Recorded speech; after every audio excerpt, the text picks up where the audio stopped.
Hello and welcome back to another video where today we're going to be predicting the scores for game week 6 of this 2025-2026 Premier League season.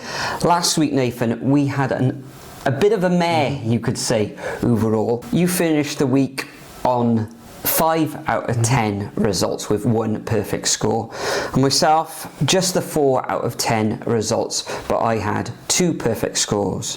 People who fared a lot better than us though was Perio 1020, who came away with 3 exact scorelines on 19.5 points over at the Superbru website, and champion elect, you could say, the Hewer, came away with 18.5 points. How that affects the overall leaderboard over at the Superbru website though, well, as we just mentioned, the Hewer top of the shop on 61.5 points, followed by Arkwolf 1991 on 15.5 points. Nathan, you've climbed the table slightly onto 50.5 points, and I'm still in the top 10, but I've slipped slightly down to 7th on 49.5 points. Onwards and upwards, it all kicks off the action for game week 6 at the G-Tech in London.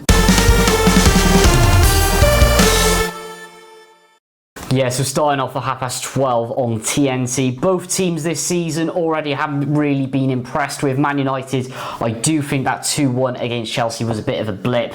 And the one thing that's really going to affect them is Casemiro is suspended for this game. Of course, we've been on about how Man United, they haven't really brought anyone in midfield with how Amorim plays that system. I know they've got like Fernandes, etc., but there needs to be a bit more depth there. Ugarte, he's alright, but he needs something with him as well. Defensively, constantly ropey, as we continually say. Brentford, currently in 17th position, got absolutely bashed 3-1 away to Fulham, and yeah, they're really struggling this season. Apart from that, only been able to sneak the odd win here or there. Where do I go with this one?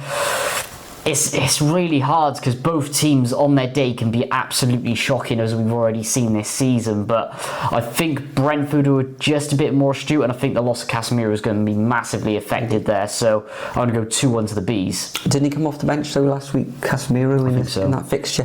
Yeah, it's a bit of danger, isn't it? Whenever I predict against Brentford, they pull something out of the bag and they seem to get a win or a draw. However, Manchester United beaten Chelsea, albeit Sanchez was sent off for the Blues in that fixture at Old Trafford. It was a decent result for the Red Devils at the end of the day. Yeah, Casemiro may be a little bit of a loss, but I don't think so.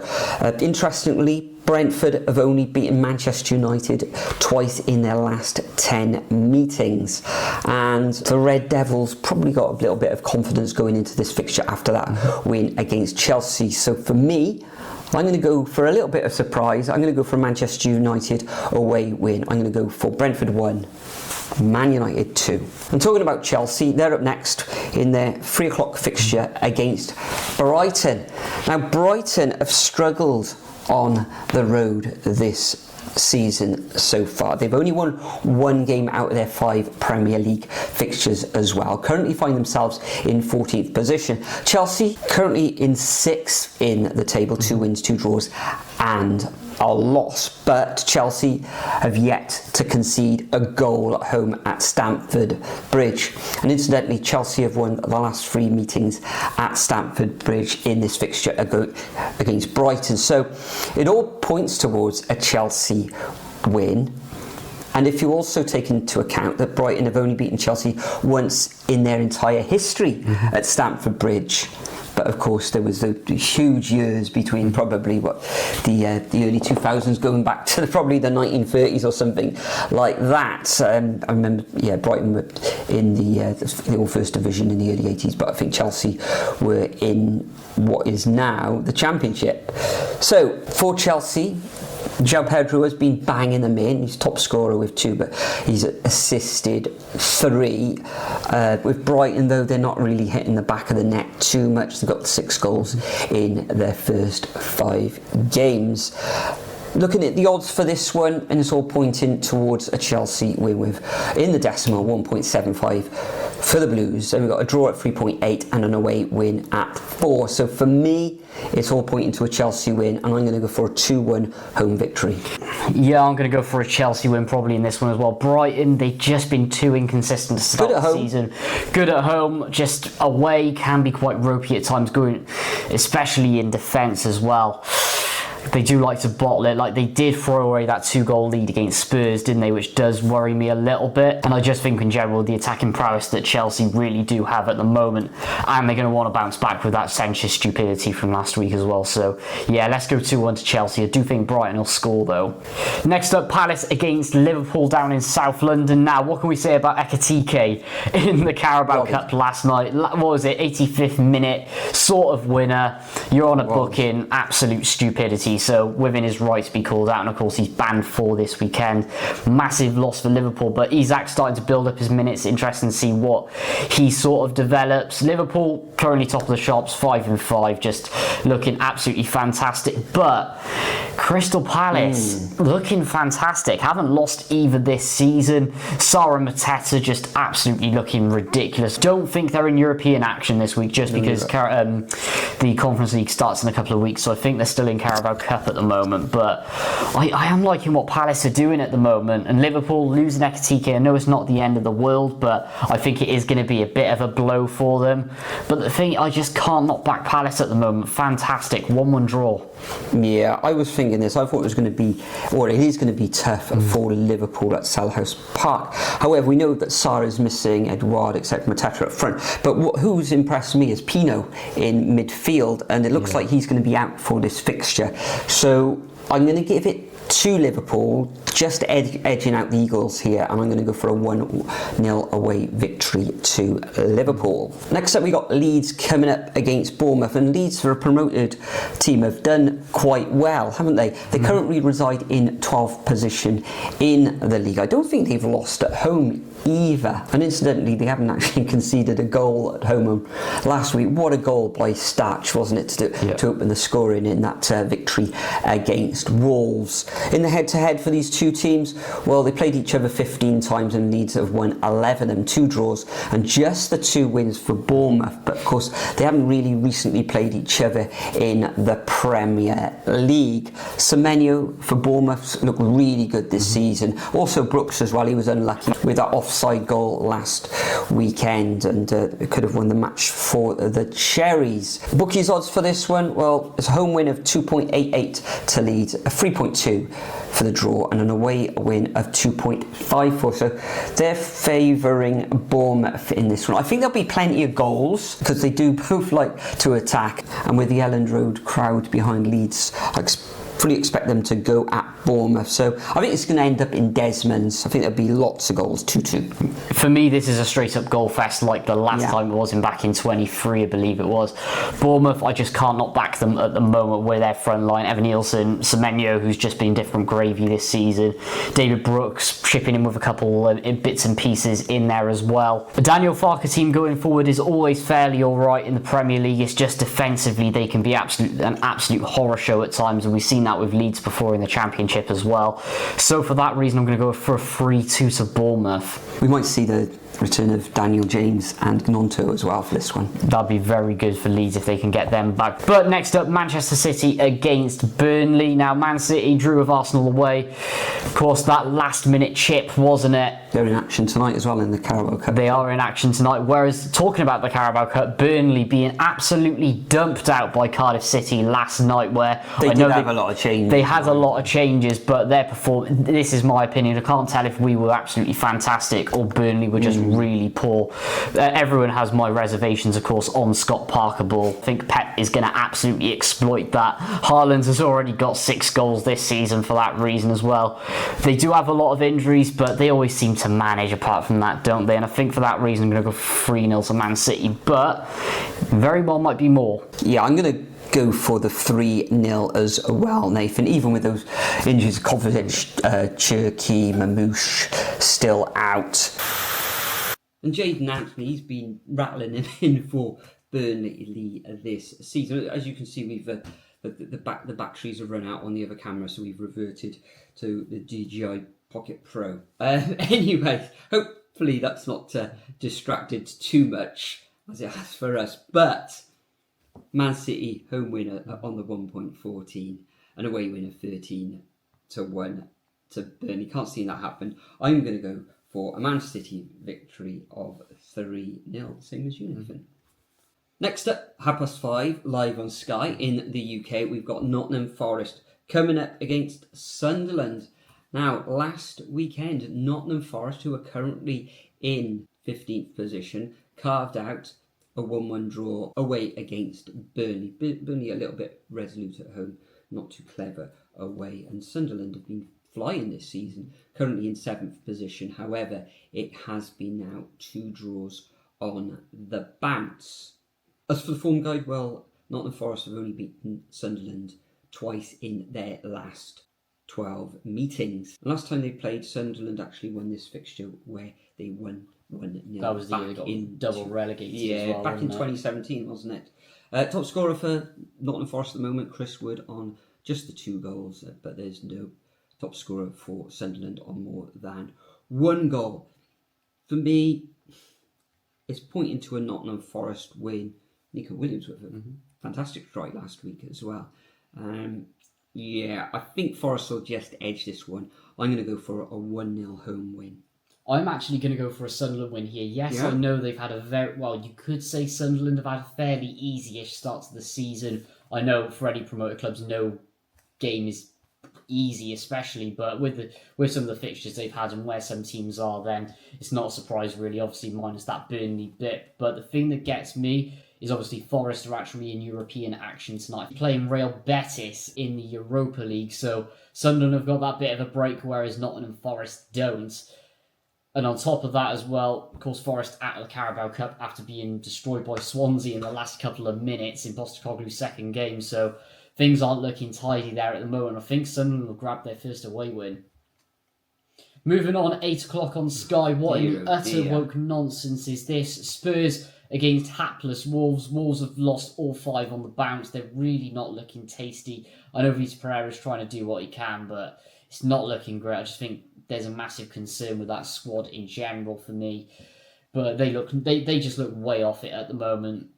Spurs aren't doing too badly. Thomas Frank has got third position, which is much better than 17th from last season. Thomas Frank has gotten pretty sturdy, hasn't he? Which is always great to see. And they did come from behind to get that draw against Brighton last time around after that poor start. So I think for that reason, I'm going to have to back Spurs here. Let's go 2-0. Yeah, well, I thought they were very dominant, Spurs, against Brighton.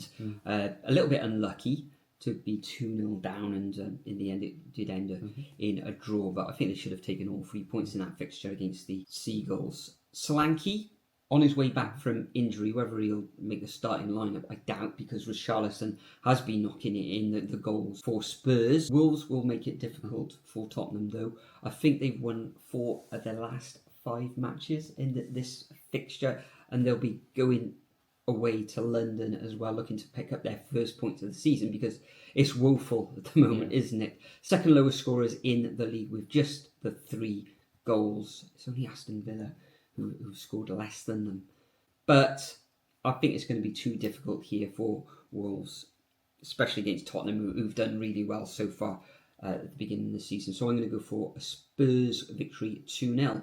And talking of Aston Villa, they're up next, the first of the fixtures on Sunday, where they entertain Fulham at Villa Park. Now, Aston Villa got their first goal of the season last weekend in that away draw against Sunderland. Ollie Watkins, though, still blanking for the season, and I've still got him in my fantasy football team. Fulham looking great, though, at the moment. The likes of Iwobi banging in the goals, and Harry Wilson always looking to get on the end of something or create something, score an amazing free kick. Injury-wise for Willem, Onana's still out, but Tielemans may be in contention for a recall in this fixture. There's no injury worries for Fulham, though. Last season, this played out as a home win to Villa, but Villa were very good last season. This season, not too good, but I think they'll follow up last week's draw with another draw here. I'm going to go for a 1-1 scoreline. Even though Villa haven't been scoring goals, they've got a mean defence, only conceding 5 in the league, which is the joint lowest in the bottom 10 of the Premier League. Yeah, 1-1 for me here. Yeah, Villa throughout all of this season, they just completely struggled to get out of first gear, and I think Fulham, with the way they've been going forward, are going to exploit that. Villa are going to try and be tight, but with the way they're just not getting out of it, they're not going to score either in this one. Fulham will get one, but I think that's going to be about it for the time being. So, let's go 1-0 to Fulham. Next up, 4:30, Newcastle up against Arsenal. Now, Newcastle have been patchy throughout the start of this season. Doesn't help when the likes of Visser and also Anthony Gordon, of course, when he got banned for that stupid tackle against Van Dijk, wasn't it?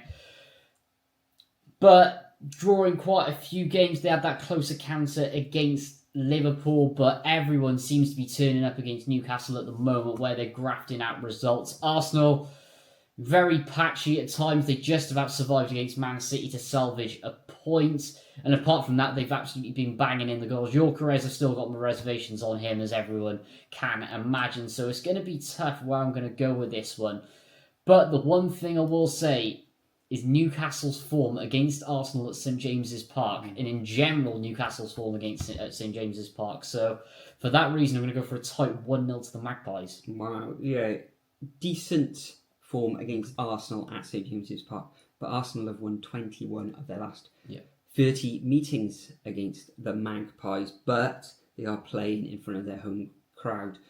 And you can see when the crowd at Newcastle get behind them, they really give them a boost, don't they? And they were very unlucky not to get something out of that match at home against Liverpool. A decent enough 0-0 draw, you could say, against Bournemouth, who normally score goals, etc. Fairly resolute defence this season. Arsenal, talking about resolute defences, best defence in the Premier League, only 2 goals conceded, along with, surprisingly enough, Crystal Palace. So I don't think there'll be many goals in this one. I think Arsenal keep a clean sheet, and I can just see them sneaking a goal in this one, although Madueke is actually out for this fixture with, I think he's got a problem with his knee, a bit of a knee injury there. So, but they've got a superb replacement coming back in the guise of Saka. So tight match with the bookies. They're just slight favourites on the 2.15 in the decimal. So I'm going to go for Newcastle 0, Arsenal 1. And the final fixture of this game week takes place on Monday evening. It is the David Moyes derby. Yeah, the Toffees against the Hammers. Now, David Moyes has had a decent record against West Ham as a manager, playing 22, winning 11, drawing 8, and just losing on 3 occasions. Everton have had a decent start, but a draw and loss in their last 2 games, although they did very, very well against Liverpool in the Merseyside derby, where they were 2-0 down, came back to 2-1, and they could have got something out of that fixture and were very unlucky not to. West Ham, though, looking poor, bottom but 1 in the division, 4 defeats in their opening 5 fixtures.